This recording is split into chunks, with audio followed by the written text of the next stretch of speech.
भयंकर मोर्चा रामायण कथा हिंदी लंका के चारों द्वारों पर वानर सेना ने आक्रमण कर दिया था।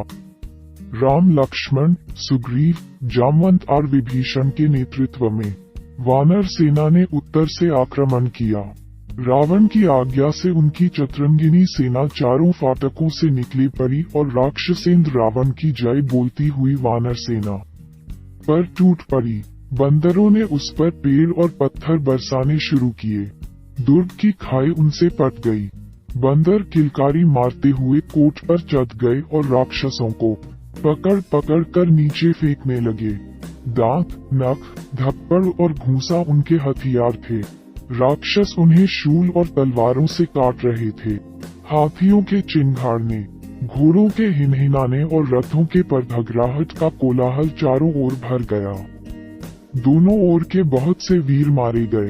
श्री राम के बाणों के आगे जो भी आया मारा गया। लड़ते लड़ते शाम हो गई। अब मेघनाद ने अपनी ओर का मोर्चा संभाला। युवराज अंगद उसके घोड़ों और सारथी को मार डाला। तब वह छिपकर युद्ध करने लगा। माया के कारण किसी को दिखाई नहीं देता था। उसने सारी वानर सेना को अपने पैने बाणों से छेद डाला और नागबाणों से राम लक्ष्मण को मूर्छित कर दिया। विजय घोष करता हुआ वह लंका लौट गया। उसने पिता को बताया कि राम लक्ष्मण मारे गए। राम के मारे जाने का समाचार सुनकर रावण बड़ा खुश हुआ। मेघनाद को गल रे वह उसकी वीरता की प्रशंसा करने लगा।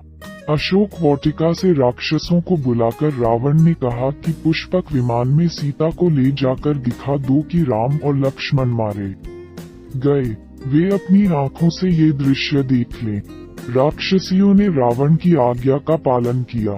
राम लक्ष्मण का पड़ा देखकर सीता रोने लगी। तब त्रिजटा ने कहा, देखो इनके मुख पर मृत्यु का कोई चिन्ह नहीं है। वे केवल मूर्छित हैं। थोड़ी देर में उठ बैठेंगे। विमान अशोक वाटिका को लौट गया। इधर राम लक्ष्मण को अचेत देखकर सुग्रीव रोने लगे। विभीषण ने उन्हें धैर्य बांधते हुए कहा, ये समय रोने का नहीं है। अपनी सेना संभालिए। मैं राम लक्ष्मण की चिकित्सा का प्रबंध करता हूँ। थोड़ी देर में राम की मूर्छा टूटी। उन्होंने लक्ष्मण को अचेत और खून से लथपथ देखा। वे तरह तरह से विलाप करने लगे। मैं माता सुमित्रा को अब कैसे मुंह दिखाऊंगा। हाय, मैं विभीषण को लंका का राज न दे सका। सुग्रीव तुम सेना लेकर किष्किंधा लौट जाओ। मैं भी यहीं प्राण दे दूंगा। तभी विभीषण गदा लिए आते दिखाई दिए।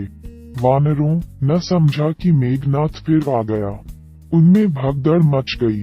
जामवंत ने सबको बताया कि ये मेघनाद नहीं महात्मा विभीषण है। श्री राम को विलाप करते देख विभीषण ने समझाया, वीर पुरुष रणभूमि में रोते नहीं। शोक से उत्साह का नाश होता है और सब काम बिगड़ जाते हैं। आप तो वीर शिरोमणि हैं और हम सबको रास्ता दिखाने वाले हैं। लक्ष्मण चिकित्सा से ठीक हो जाएंगे। वे केवल मूर्छित हैं। वेद्याज सुषेण ने कहा कि अगर संजीवनी और विशल्यकरणी औषधियां मिल जाएं तो राम लक्ष्मण अभी स्वस्थ हो जाएंगे। ये बातें हो ही रही थीं कि पक्षियों के राजा गरुड़ आ गए। उनके आते ही राम लक्ष्मण नागपाश से छूट गए। उनके घाव भर गए और वे पूरी तरह स्वस्थ हो गए। ये देखकर वानर सेना हर्ष ध्वनि करने लगी। उधर रावण को जब ये समाचार मिला तो उसने एक एक करके कई राक्षस वीर लड़ने के लिए भेजे। पहले धूपराक्ष आया, उसको हनुमान ने मार डाला। फिर वज्रदष्ट आया, वह राम लक्ष्मण से लड़ने लगा। अंगद ने बढ़कर तलवार से उसका सिर काट डाला। उसके मारे जाने पर रावण ने अकापन को भेजा। उसके प्रहार से वानर सेना भागने लगी। तब वीर हनुमान आगे आ गए। राक्षस के तीखे बाणों की परवाह न करके उन्होंने एक बड़ा सा पेड़ उस पर फेंका। अकापन कुचलकर मर गया। तब रावण का सेनापति प्रहस्त लड़ने के लिए आया। नील ने उससे युद्ध किया और उसका धनुष तोड़ डाला। तब प्रहस्त ने नील पर मूसल से प्रहार किया। उसकी चोट से नील की आंखों के आगे अंधेरा छा गया। फिर संभलकर उन्होंने एक बड़ी भारी शिला से प्रहस्त को कुचलकर मार डाला। इन योद्धाओं के मारे जाने पर रावण स्वयं युद्ध के लिए चल पड़ा। बहुत से राक्षस, वीर मेघनाद, अतिकाय, महोदर, नरांतक, अंडस्को आदि उसके साथ थे। रावण ने पहला बार सुग्रीव पर किया और उनको अचेत कर दिया। फिर उसने सब प्रमुख वानर वीरों को घायल कर दिया। तब लक्ष्मण ने युद्ध करने की आज्ञा मांगी। हनुमान आदि वीर वानरों के साथ श्रीराम ने लक्ष्मण को युद्ध के लिए भेजा। पहले हनुमान से रावण की भिड़ंत हुई। दोनों ने एक दूसरे को मुक्का मारा।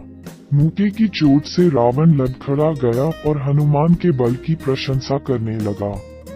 अब लक्ष्मण और रावण का बाण युद्ध होने लगा। पहले रावण ने बाणों की मार से लक्ष्मण को विचलित कर दिया। लक्ष्मण ने रोष करके रावण का धनुष काट दिया और बाणों से उसका शरीर छेद डाला। उसे लगा कि लक्ष्मण प्राण ही ले लेंगे। तब रावण ने उन पर ब्रह्मशक्ति चला दी। शक्ति के लगते ही लक्ष्मण गिर पड़े। रावण उनके पास चला गया और उन्हें उठाकर लंका ले जाने की कोशिश करने लगा, पर किसी तरह उठा न सका। ये देखकर हनुमान दौड़े आए। वन को एक घूंसा मारा जिससे वह मूर्छित हो गया। हनुमान ने लक्ष्मण को उठाकर राम के पास पहुंचा दिया। राम के पास पहुंचते ही वे स्वस्थ होकर उठ बैठे। इधर रावण की मूर्छा टूटी और फिर बाणों की वर्षा करने लगा। अब राम ने अपना धनुष उठाया और हनुमान के कंधे पर बैठकर वे युद्ध करने लगे। राम ने अपने पैने बाणों से पहले रावण का रथ नष्ट कर दिया, फिर उसकी छाती में अनंत बाण मारे। रावण का मुकुट भी पृथ्वी पर गिर पड़ा। तब श्री राम बोले, रावण जाओ, आज मैं तुम्हें छोड़ता हूँ। अस्त्र शस्त्र से सज्जित होकर और नए रथ में बैठकर फिर आना। लज्जित होकर रावण लौट गया। इस प्रकार राम रावण संग्राम की पहली मुठभेड़ समाप्त हुई।